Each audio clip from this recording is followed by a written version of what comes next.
भोसले का निधन हो गया है। मुंबई के ब्रिज कैंडी अस्पताल में उन्होंने अंतिम सांस ली। 92 साल की उम्र में उनके अंतिम सांस लेने के बाद सभी जगत के लोगों में एक शोक की लहर दौड़ गई, क्योंकि पार्श्व गायिका के तौर पर आशा भोसले ने जो लोगों के दिलों में अपनी जगह बनाई है, उसकी भरपाई नामुमकिन नजर आती है। मुंबई के अस्पताल में कल कार्डियक अरेस्ट के बाद उन्हें अस्पताल पहुंचाया गया और इलाजरत वो थी, लेकिन बड़ी दुखद खबर इस वक्त सामने आती हुई। 92 साल की उम्र में आशा भोसले ने इस दुनिया को छोड़ दिया है। उनके निधन की खबर सामने आ रही है और आशा भोसले के हिंदी गानों, जिस गाने के जरिए लोगों की यादें जुड़ी हुई हैं, लोगों के अपने रिश्तों को प्रगाढ़ बनाने की दिशा में आशा भोसले के ये गाने जो हैं एक मील का पत्थर साबित होते हैं, जिनमें उनकी उपलब्धियों की चर्चा इस वक्त आपके सामने है और ये कुछ उपलब्धियां हैं। लेकिन आशा भोसले के अगर आप गानों को देखेंगे तो आप उनमें अपनी यादों को जुड़ता हुआ देख पाएंगे। उनकी आवाज ने लोगों के दिलों को इस कदर छुआ कि जब भी आशा भोसले की चर्चा होती है तो उनके गानों की सिर्फ चर्चा नहीं होती है, उनकी आवाज की खनक की चर्चा होती है, उनकी जिंदा दिली की चर्चा होती है। और जैसे ही ये खबर सामने आई, उस बीच चाहे वो सिने जगत हो, राजनीतिक जगत हो, हर तरफ शोक की लहर दौड़ गई। संगीत के जैसे कि युग का अंत हो गया हो और दिग्गज गायक आशा भोसले अब हमारे बीच नहीं है, लेकिन उनके गाने सदैव जिंदा रहेंगी। उनके गानों के जरिए आशा भोसले जिंदा रहेंगी। आपको बताते चलें कि भारत की सबसे प्रसिद्ध और बहुमुखी गायिकाओं में से एक है आशा भोसले। उनकी आवाज ने नई पीढ़ी को प्रभावित किया। यहाँ अगर उनके गानों की फहरिस्त की बात करें तो एक नहीं, अनगिनत है। गिनती कम पड़ जाए उनके आवाज के अगर धुन को आप देख लें। जन्म की बात करें तो 8 सितंबर, और ऐसे में जो जानकारी सामने आ रही है ये सिर्फ इस लिहाज से आशा भोसले की चर्चा नहीं होगी। आशा भोसले ने 1940 के दशक में गाने की शुरुआत की। 20 से ज्यादा भाषाओं में हजारों गाने उन्होंने अपनी आवाज से सजाए हैं और यही वजह है कि उन्हें बहुमुखी प्रतिभा का धनी कहा जाता है। और हमारे साथ इस वक्त सिंगर देवी जुड़ चुकी हैं। देवी, चूंकि आपने बहुत करीब से आशा ताई को देखा भी होगा, सुना भी होगा और अपने संगीत के इस पूरे सफर की शुरुआत भी आपने संभवतः इनके गानों से प्रभावित होकर की होगी। किस तरीके से याद करती हैं आप उन्हें? बिल्कुल, अभी मुझे जस्ट कभी पता चला कि आशा ताई नहीं रही, लेकिन ऐसे जो कलाकार हैं वो तो अमर होते हैं और मुझे लगता है कि उन लोगों का इतना बड़ा कंट्रीब्यूशन है संगीत को, और ये जब तक मुझे लगता है कि हम लोग हैं या हम लोग के आगे वाला जनरेशन है, वो हमेशा उससे लाभान्वित होता रहेगा। और मैं अपनी तरफ से बहुत श्रद्धांजलि देना चाहूंगी। मुझे बहुत शौक लगा कि मतलब अभी तक वो काफी चैनलों में भी नजर आती थी और काफी ठीक ठाक थे। अभी तक उन्होंने अपने जो संगीत का सफर है वो अभी तक उनका जारी था।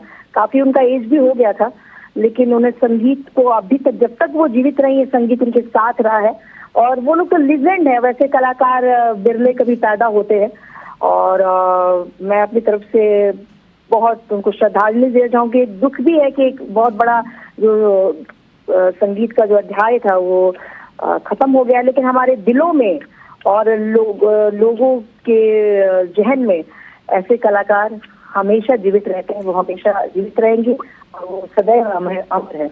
बिल्कुल देवी, आप चाहेंगी कि आशा भोसले, आशा ताई का कोई ऐसा गाना जिससे आप उन्हें ट्रिब्यूट देना चाहें? देखिए, उनके तो बहुत सारे गाने हैं और उनके गाना जो था वो मेरी सोना रे सोना, ये दूंगी जान, बहुत कितने सारे हैं, न जाने कितने सारे गाने उन्होंने गाए हैं और हम लोग को हमेशा प्रेरित करती रही हैं। क्योंकि वो एक ऐसी गायिका जिन्हें कई भाषाओं में महारत हासिल थी। सिर्फ क्लासिकल ही नहीं, क्लासिकल, पॉप, हर जोन के गाने वो गाती रही। जी जी बिल्कुल, उनकी मतलब वो हर तरह के मूड को वो रिप्रेजेंट करती थी। उनके बहुत सारे गाने बहुत चुलबुले टाइप के भी होते थे और हर मूड को उन्होंने बहुत बखूबी प्रदर्शित किया। बिल्कुल, बहुत बहुत शुक्रिया देवी। और देखिए आज उनके गानों से वो अमर हैं। ऐसे गीतकार, ऐसे गायक जो अपनी आवाज़ से इस दुनिया में अपनी अमिट छाप छोड़ देते हैं, उनमें से एक आशा भोसले। और बिल्कुल ऐसे कलाकार के जरिए आप सिर्फ एक युग को याद नहीं करते हैं, उनके गानों से कई युग जो है वो लाभान्वित होते हैं। सत्येंद्र संगीत हमारे साथ इस वक्त जुड़ चुके हैं। सत्येंद्र, आप कैसे आशा ताई को याद करते हैं? जी बहुत बहुत नमस्कार आपको। और मुझे ये सूचना मिली, संगीत का सबसे समृद्ध घराना मंगेशकर घराना की का जो विरासत था उसको अभी तक वो थामी हुई थी। अभी सुन करके विश्वास नहीं हो रहा है, क्योंकि उनकी सांसें जब तक चल रही थी वो संगीत में थी और उनका गायन चल रहा था। सबसे पहले तो मैं श्रद्धांजलि देता हूँ, नमन करता हूँ ऐसे कलाकार को। और ये तो सच है कि शरीर नश्वर है, शरीर तो जन्म लेता है तो जाना तय है, लेकिन उन्होंने जो कीर्ति बनाई है संगीत के क्षेत्र में, जो कीर्तिमान स्थापित किया है, वो सूरज और चांद और धरती के साथ चलता रहेगा, हम लोगों के साथ चलता रहेगा। बिल्कुल, आर.डी. बर्मन साहब के साथ गाने का सौभाग्य, एक तरीके से यही आवाज जैसे पहचान बन गई हो, इस तरीके का कॉम्बिनेशन था इनका। देखिए एक बात आपको बताते हैं कि ये जो मंगेशकर परिवार से जो ये तीन बहनें, लता मंगेशकर और आशा भोसले और उषा मंगेशकर, तो आशा भोसले जी जैसे कलाकारों के बारे में हम जैसा व्यक्ति बहुत ज्यादा टिप्पणी नहीं कर सकता है। मतलब आपको हम बता नहीं सकते हैं कि संगीत के और आवाज के और कि किस स्तर पे ये थी। मतलब जैसे लता मंगेशकर को साक्षात सरस्वती कहा जाता रहा हमारे देश में और आज भी, उसी प्रकार से आशा जी में भी कोई कमी नहीं थी। वो एकदम, इनका एक अलग स्टाइल था और उस स्टाइल से इसने पार्श्व गायन के साथ साथ शास्त्रीय संगीत और सुगम संगीत दोनों में जो कीर्ति बनाया, जिस तरीके का इन्होंने अपना ये बनाया, वो दूसरा, वो कभी भूतो न भविष्यति, कभी दूसरा नहीं हो सकता है। आशा भोसले अब कोई दूसरा नहीं पैदा हो सकता है। बिल्कुल, और इसीलिए अपूर्णीय क्षति है संगीत को ही नहीं, समाज को भी। और इसीलिए संगीत की नाइटिंगेल इन्हें कहा जाता है।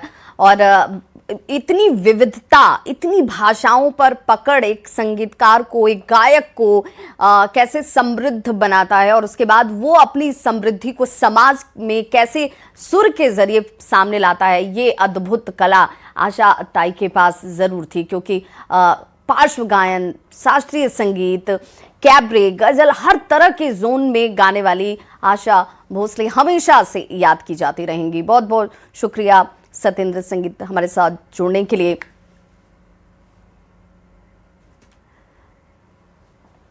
और देखिए लगातार अब सिनी जगत से प्रतिक्रियाओं का दौर जो है वो शुरू हो चुका है। आशा ताई के निधन की खबर जैसे ही सामने आई, उसके बाद सभी मर्माहत हैं, दुखी हैं।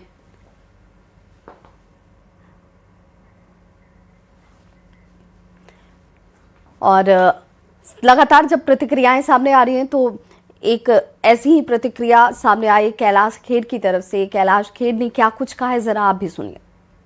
जिसने पूर्णता को हमारे पृथ्वी पर, हमारे संगीत क्षेत्र में, हमारे कला जगत में पूर्णता को परिपूरित किया इस पृथ्वी पर, और कला की परिभाषा को एस्टेब्लिश किया, निश्चित किया और बताया कि हाँ, हम रहें न रहें, हमारे कृत्य और हमारे सत्य अब पूर्णता की ओर अग्रसर रहेंगे और सदैव अन्यों को प्रेरित करेंगे। तो इस तरह की विभूतियां होती हैं, इनसे अपूर्णता कभी नहीं, इनसे जगत की पूर्णता होती है और नई आत्माओं का आना प्रशस्त करके जाती हैं ऐसी बड़ी आत्माएं। जी कैलाश जी, कभी आपने भी उनसे मुलाकात की होगी, कोई वाकया आज आपको ऐसा याद आ रहा हो आशा जी के साथ? हम लोगों का एक्चुअली एक टूर से तो बहुत बार मिलती हैं फंक्शनों में तो, लेकिन एक महीने का जो एक यूएस कनाडा का टूर हुआ था 2007 या 2008 में, वो बहुत ही अविस्मरणीय है।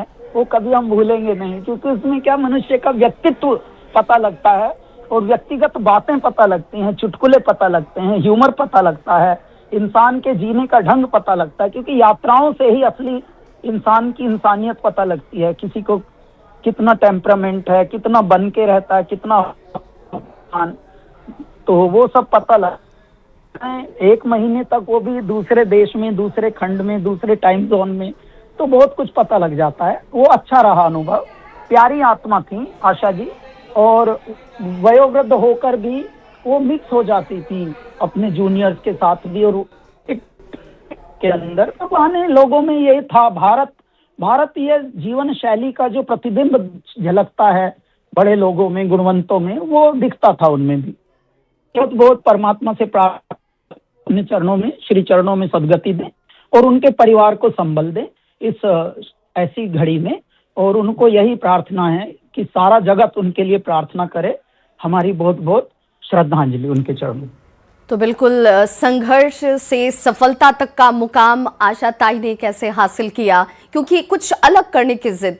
आप जरा याद करें कि लता मंगेशकर की जब चर्चा हमेशा से हो कि जब तक लोग उन्हें याद करते हैं उनके गानों से, तो एक मधुरता के लिए, एक सॉफ्टनेस के लिए, लेकिन उसके विपरीत आशा ताई को कैबरे, पॉप, पार्श्व गायन से लेकर गजल, हर तरीके के जोन में लोगों ने उनकी कला को सराहा। और अब कलाकार उन्हें कैसे याद कर रहे हैं, हेमा मालिनी ने क्या कुछ कहा जब उनसे हमारे सहयोगी ने बातचीत की, आप भी सुनिए। आशा भोंसले जी का निधन के बारे में सुन के बहुत ही दुख हुआ मुझे। एंड वो इतनी बड़ी कलाकार थी, इतनी बड़ी सिंगर, हमारे फिल्म इंडस्ट्री की शान थी वो हर किस्म का गाना गाती थी। जैसे लता जी, वैसे ही उनकी बहन आशा भोंसले जी भी बहुत सालों से रूल किया है। और हम लोगों का हम लोग जब गोल्डन पीरियड बोलते हैं फिल्म इंडस्ट्री का, उस वक्त के आर्टिस्ट हैं हम लोग as an actress. And she has sung so many songs for me in my career, so which I can never forget. Unforgettable moments we have spent together also. She's a very wonderful lady. She has always appreciated my classical dances also. उन्होंने मेरा show भी देखा है, बहुत appreciate करती थी वो। बिल्कुल हेमा जी, देखिए संगीत की दुनिया की वो एक मल्लिका थी, और जिस तरीके से उनका निधन हुआ है अपने आप में ये बेहद दुख की घड़ी है। लेकिन हेमा जी, क्योंकि आपने बहुत ज़्यादा वक्त उनके साथ बिताया है, कोई ऐसा पल आपको याद हो जो आपके जहन के बेहद करीब हो? वो हर पल उनके साथ अच्छा ही था। हमेशा जहाँ जहाँ हम लोग ज्यादातर मिलते थे किसी न किसी कार्यक्रम में, बैक स्टेज में हमारा मुलाकात होती थी, तो बहुत प्यार से मिलती थी और बहुत पसंद करती थी मुझे हमेशा। You are a beautiful girl, बहुत सुंदरी है तुम, ऐसा हमेशा बोलेगी मुझे बड़ा ऑकवर्ड लगता था, but she really used to admire me and loved me a lot. उस क्षण को हम कभी भूल हिंदी सिनेमा की एक आवाज जो है वो खामोश हो गई, उनकी एक आवाज ही पहचान थी। हेमा जी, आपके लिए भी उन्होंने कई गाने गाए हैं, कोई ऐसा गाना जो आपके जहन में बेहद करीब रहा हो, कोई ऐसी याद उनकी? है वो है लेकिन फिल्म का। लेकिन फिल्म उनके भाई साहब जो हृदयनाथ मंगेशकर जी ने ही बनाया था, और उसमें एक बहुत सुंदर सा एक ठुमरी था, उस पे मैंने नृत्य किया था, कथक नृत्य किया था। वो गाना उन्होंने गाया था, very complicated, very difficult song, इतने ब्यूटीफुल गाया था। झूठे नैना बोले सांची बत्तियां, वो गाना आप जरूर बजाइए, इतना सुंदर गाना। एंड उसका बिल्कुल कॉन्ट्रास्ट में झुका के सबको पूछो, जो सत्य पे सत्या पे भी गाया। उन्होंने हर किस्म का गाना मेरे साथ गाया है। और सीता गीता में भी वो साथी चल, वो गाना ना, वो भी उन्होंने गाया सारा, इतना अच्छे चुलबुली वाला, very serious song, everything she has संग। तो जितना लता जी ने गाया है उतना ही मैं कहूँगी इन्होंने भी मेरे लिए गाया। शुक्रिया हेमा जी हमारे साथ जुड़ने के लिए। देखिए अब कलाकार कैसे आशा ताई को याद कर रहे हैं, क्योंकि उनको पहचान दिलाने में इनके संगीत ने, इनके गानों ने एक बड़ी भूमिका निभाई। और बिल्कुल आशा ताई बहुत चुलबुली, बिल्कुल लता मंगेशकर के बिल्कुल एक तरीके से कहिए कि उलट उनकी जिद उनसे कुछ अलग करने की, और उनकी ये जिद उन्हें सफलता के इस मुकाम तक लेकर पहुंचती है और एक अलग पहचान उनकी, और इसीलिए दुनिया उनके गीतों के जरिए उन्हें हमेशा जिंदा पाएगी और लोगों के दिलों के करीब जो हैं वो इस वक्त लोग उनको गानों के। और शायरा बानो जी कैसे याद करती हैं आशा ताई को, क्योंकि हमारे सहयोगी ने जब उनसे बात की तो उनकी क्या भावनाएं रही, जरा आप भी सुनिए। बहुत सारी यादें हैं इन लोगों के साथ, ये बिल्कुल हीरे रहे हैं। आशा जी, लता जी, मोहम्मद रफ़ी साहब, मुकेश जी, और हमारा कनेक्शन, हम पुराने जो आर्टिस्ट हैं वो हम इनके इतने करीबी रहे हैं, क्योंकि जब रिकॉर्डिंग्स वगैरह होती थी, उससे पहले लाइव रिकॉर्डिंग जो होती थी हमारे ज़माने में, तो हमारा इंटरैक्शन होता था हमारे प्लेबैक सिंगर्स के साथ, कि जैसे मेरे लिए वो गाना गा रहे हैं तो एक ख़ास तरीके से गाएंगे, किसी और के लिए गा रहे हैं तो उनके ढंग से गाएंगे। ये सब बातें होती थी।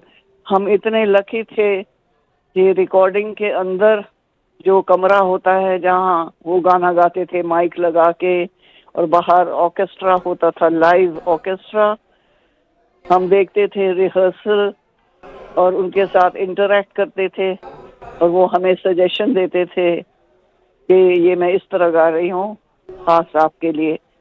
तो एक लाइव कनेक्शन था इन लोगों से। हाँ, ये हमारे आइडल्स, हमारे फेवरेट्स थे ये singers, and it was great interacting. पिछले दिनों जो रमजान में मैंने उनका इंटरव्यू देखा, उन्होंने ये कहा इंटरव्यूअर को कि रमजान के लिए शुभकामनाएं, रमजान के लिए बहुत मुबारकबाद, सबको विश किया, ईद मुबारक विश किए। तो ये बात मेरे दिल को इतनी अच्छी लगी कि मैंने उनका नंबर निकलवाया ऑफिस से और फौरन मैंने उनको फोन किया, और मैंने ये मेरी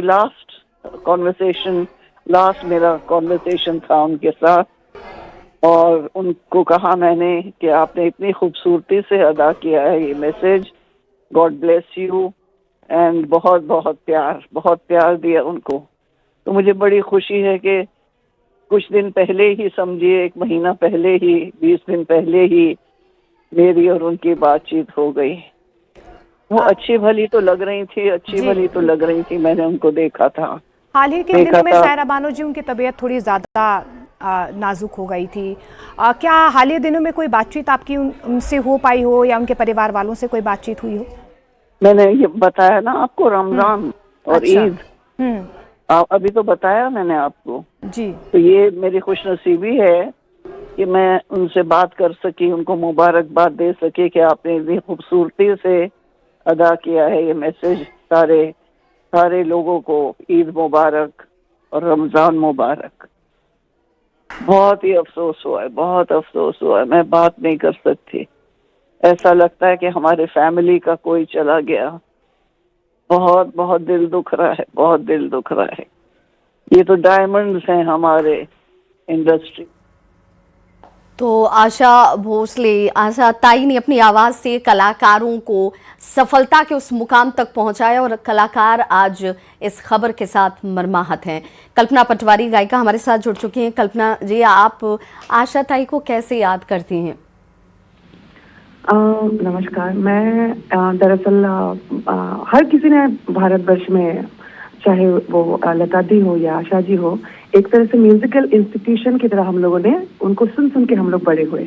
एक तरह से वही पहले हमारे गुरु श्रेणी में आते हैं।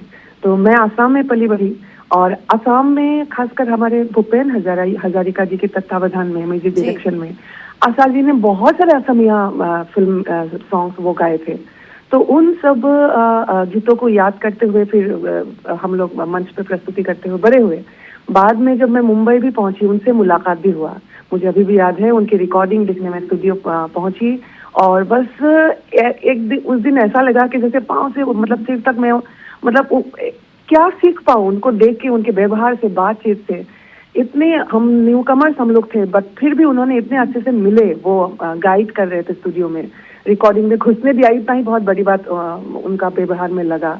और फिर जब आगे भोजपुरी संगीत जगत में मैं आई, वहाँ भी उनका गाया हुआ बहुत सारे भोजपुरी फिल्मों में, जो ब्लैक एंड व्हाइट एरा के खासकर शुरुआत की भोजपुरी फिल्मों में उनका गाया हुआ गीतों को दोहराने का मुझे मौका मिला। तो कुल मिला के मैं असमिया फिल्म जगत, भोजपुरी फिल्म जगत और मुंबई में उनसे मिलने का सौभाग्य हुआ। और आई थिंक आशा जी के लिए खास बात मैं, और एक मैं नहीं समझती हूँ कि एक जन्म लिया है तो हर किसी को मृत्यु लेना होगा, लेकिन जैसे जीवन भी उनका उत्सव रहा और मरण काल में भी एक ऐसे जीवन आप लोग एज ए कलाकार के हिसाब से जीते गए, आई थिंक ऐसे जीवन मिलना बहुत बड़ी एक उत्सव भी है। मैं समझती हूँ पूरा जिंदगी उनका सांस्कृतिक सौभाग्य समाज का भी, संगीत जगत का भी, और सभी उन कलाकारों के लिए जिनके लिए एक पूरा इंस्टीट्यूशन आशा भोसले, जिनके गानों से बहुत कुछ सीखने को कलाकारों को मिलता है। और उन्होंने समाज में उस समय वो जब गाई ना, जैसे लता जी ने तो बहुत शब्दों का चयन किया कि इस गीत को गाना है या नहीं गाना है, लेकिन आशा जी ना एक मतलब बीइंग अ वुमन उस समय काल में उन्होंने कभी शब्दों का चयन नहीं किया और जैसे क्रांति बन के वो आई, बहुत सारे नियम को तोड़ते हुए वो समाज में गाई। शायद बहुत सारे आर्टिस्ट उन गीतों को पिकअप नहीं करते, कल्पना, आशा जी ने वो नहीं किया। हालांकि वो तो पूरी इंस्टीट्यूशन है, बहुत सारे उनके बेहतरीन गाने हैं। कोई एक गाना उनको आप डेडिकेट करना चाहेंगी जो आपको बहुत प्रिय हो, बहुत पसंदीदा हो? बहुत सारे ऐसे तो अनएंडिंग लिस्ट है, बट फिलहाल मुझे असमिया जो गीत, वो गीत याद आ रहा है, भूपेन हजारिका जी द्वारा कंपोज किया हुआ था। ये ऐसा है, ओ भीमानी बंधु भूल तुम्हें नुबुझिबा ने पाहरिबा पाहरी ना जावा। ये इसमें ये बोला जा रहा है कि हमें भूल मत जाना, ओ अभिमानी बंधु, मुझे कभी भूल मत जाना। असमिया भाषा में ये है। कल्पना, क्योंकि आप संगीत से जुड़ी हुई हैं, संगीत की भाषा को जो सबसे ज़्यादा किसी को समझने के लिए या समझाने के लिए सबसे सशक्त माध्यम है, आशा भोसले या आशा ताई की बात करें तो उन्होंने उस वक्त में पॉप गाने गाना, कैबरे गाने गाना और विद एक्सप्रेशन गाना, ये एक वो खुद भी एक कलाकार थी। राइट, वो उन्होंने, मैं वही बोल रही हूँ, जैसे हमारे भारतवर्ष में खासकर एक होता है ना कि कई बार वो मेरे ऊपर भी एक होता है, आरोप लगता है कभी कभी, लेकिन उन्होंने जो चाहा, उन्होंने समाज को नहीं, उन्होंने जो चाहा वही गाई। वो कि शब्दों का चयन में कि कैबरे नहीं गाना चाहिए, क्योंकि मैं इंडियन क्लासिकल सीख के आई हूँ, तो मैं कैबरे क्यों गाऊँ, इससे संगीत का मान को थोड़ा हानि हो जाएगा। ये समाज की जो झूठ मूठ का एक बंधन है उसको तोड़ा उन्होंने, और as a woman, being a woman, मैं उसको सल्यूट करती हूँ। आज मरण के समय में भी ये तो सच्चाई है, हर किसी को जाना है, लेकिन किस तरह से वो जी गई जिंदगी को, कल्चरली जी गई। और बहुत जैसे लाइक आई थिंक जैसे तन्हा तन्हा जो A.R. रहमान जी का रंगीला मूवी का ये सब जो गीत है, वो सब गीत, वो आइला रे आइला, वो सब गीत वो लाइक 65 इयर्स ओल्ड की उम्र में शायद रिकॉर्ड की होगी। तो बहुत सारी औरतें हमारे, क्योंकि मैं लोक संगीत से भी जुड़ी हुई हूँ इसलिए बोल रही हूँ, गांव समाज की कोई औरत शायद झिझक करेगी कि इस उम्र में मुझे ये नहीं गाना चाहिए कि रोमांटिक गीत या प्यार मोहब्बत के गीत, बट आशा जी ने वो सब नहीं छोड़ा। उन्होंने कभी वो एक जो डर होना चाहिए समाज का, वो नहीं था उनका। और बिल्कुल, और ये आज की पीढ़ी को, जैन जी भी, आशा ताई के बहुत सारे ऐसे गाने हैं जिन्हें अपने से कनेक्ट करती है, क्योंकि उस दौर में उन्होंने वैसे गानों को अपनी आवाज़ से सजाया संवारा, और इसीलिए आशा ताई हमेशा हम सब के दिलों में जिंदा है। बहुत बहुत शुक्रिया कल्पना, हमारे साथ जुड़ने के लिए और अपने अनुभवों को साझा करने के लिए।